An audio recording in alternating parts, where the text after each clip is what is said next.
For many people, the concept of a video game addiction seems rather elusive or far-fetched, particularly if their definition of addiction is restricted to the taking of substances.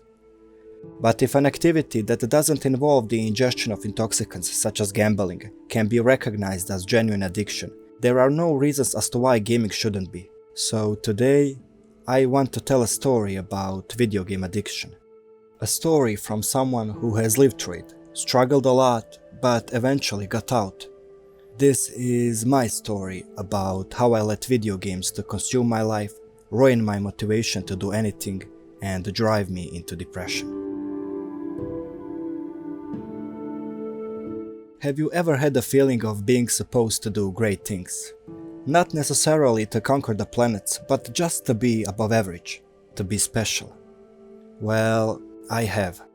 And the way I discovered that I could be a special someone was by becoming great at video games.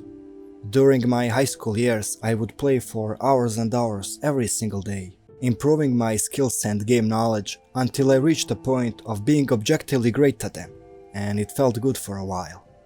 I was someone special. I had my leaderboard ranking as proof of that.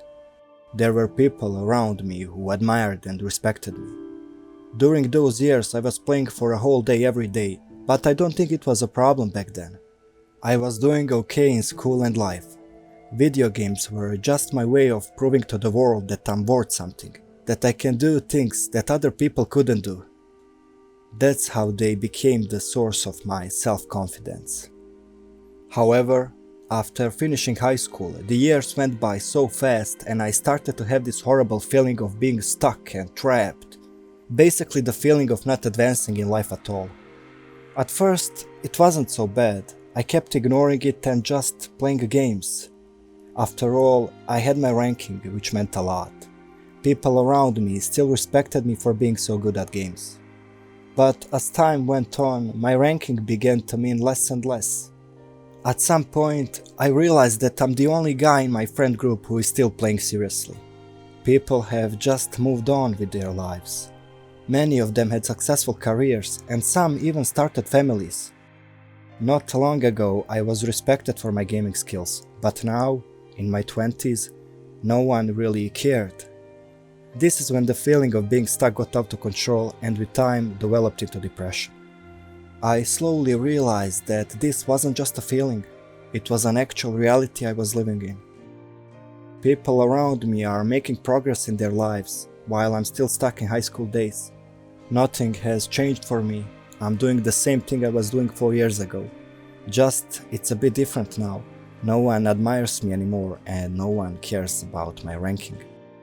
I kept convincing myself that I'm still objectively better than the rest. After all, they may have something I don't, but still they do the average daily things like having a job and a family. Everyone can do that. I do have my ranking, something objectively great. Something not everyone can do. But that worked only for so long. Eventually, I reached a point where I was fully aware that video games are preventing me from advancing in life, but I still kept playing and playing each day. Because after all, what else was supposed to give me this feeling of success? This feeling of being better than the rest, of being special and worth something? I had nothing else to show for myself.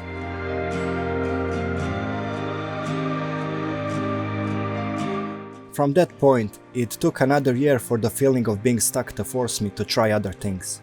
And I tried, but I kept failing at first. From this perspective, I can see I was just trying to chew way too much at the time.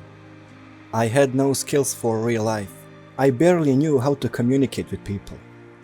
Now, I want to read you a small essay I wrote for myself around that time after one of the failures I experienced.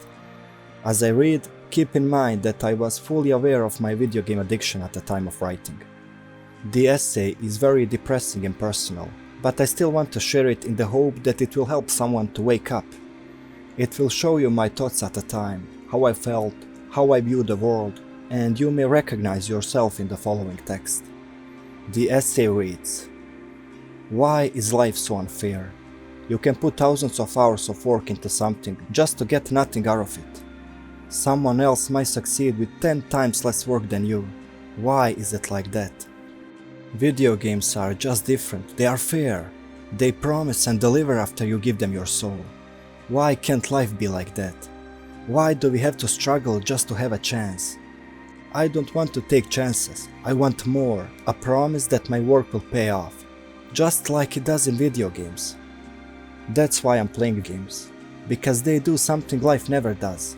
They reward your efforts, your work, your passion, without fail. Why is everyone claiming that our efforts will pay off? That's just not true. Does the work ever pay off, or is it all luck from the beginning? How much of what we are and what we become is pure luck? How is it that some people get to play with cheat codes enabled and there is no one around to stop them? That's why I'm playing video games, because no one gets to Challenger by luck. No one starts from Diamond in League, unlike in life, where some people just get to play from beginning to end on recruit difficulty. That's not how it should be, but that's just how this world is. I wrote that essay when I was about 23 years old, very depressed and fresh from another failure. Even though some of my points might have been valid, only now, 4 years later, do I see how wrong my mindset was. The fear of failure and the desire to be special led me to video game addiction. Through that, I developed this grim and hateful view towards the world and everything it has to offer. Gaming for a whole day every day for years led me to lose all of my real-life skills I once had, which led to failures when I finally tried other things. Exiting high school, I was a prideful and happy person, but the refusal to change anything for years and the decision to keep gaming for 10 hours a day made me into such a depressed, lonely and anxious guy, hiding from the world behind his screen. Because of gaming addiction, I fell into this vicious cycle of gaming for a whole day, trying other things because I was aware that my life wasn't moving on, then failing in those things just to turn back to games and start the cycle all over again. It took me years to break from it, but now my life is finally moving on again. Over last year I completed my university degree, got a job, and now I even have a new hobby. No longer do I spend all my time playing video games. I'm a much happier person now, but I can't help myself but to wonder what would my life look like if I never fell into video game addiction. Where would I be now? And that's why I am making this video, so all of this doesn't happen to you. I don't know what you are hiding from by spending 10 hours a day in front of that screen. Everyone's video game addiction journey is a bit different, but the destination is always the same: failure, depression, and utter dissatisfaction with life. And that's why you have to change things, and you should start from now, not from tomorrow or the next week. Life can be hard and unfair, but it also has so many wonderful things to offer. I want you to know that even if you fail early on, you have to try it again, and again, and again if it's necessary. Because that's the only way you grow and improve. In game, you don't give up on boss if you fail for the first time, do you? You keep trying until you beat it, don't you? When you think about it that way, life isn't so different from the game. Only it has so many different bosses around waiting for you, and each one you conquer gets you a bit further ahead. The beautiful thing about life is, you don't have to conquer all of them nor in a certain order. It's okay to fail and move on to another one. You can always keep the one you failed for later when you are more experienced. It took me so much time to realize that. Hell, you can even tackle 2 or 3 of them at the same time. As long as you are not gaming for 10 hours a day, you have enough time to do that. All you have to do is to finally get up from that chair and start trying. If you are a young person in his 20s who is struggling with video game addiction and the feeling of being stuck in life, this video is made for you, to get you to wake up, to get you to start moving, and to get you to take control of your life again.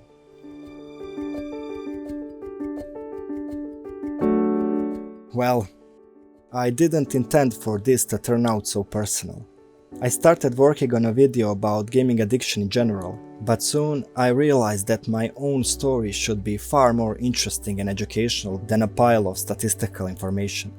If you or someone you know is struggling with gaming addiction, I hope this video can be helpful in getting out and serve as an encouragement to finally start trying other things.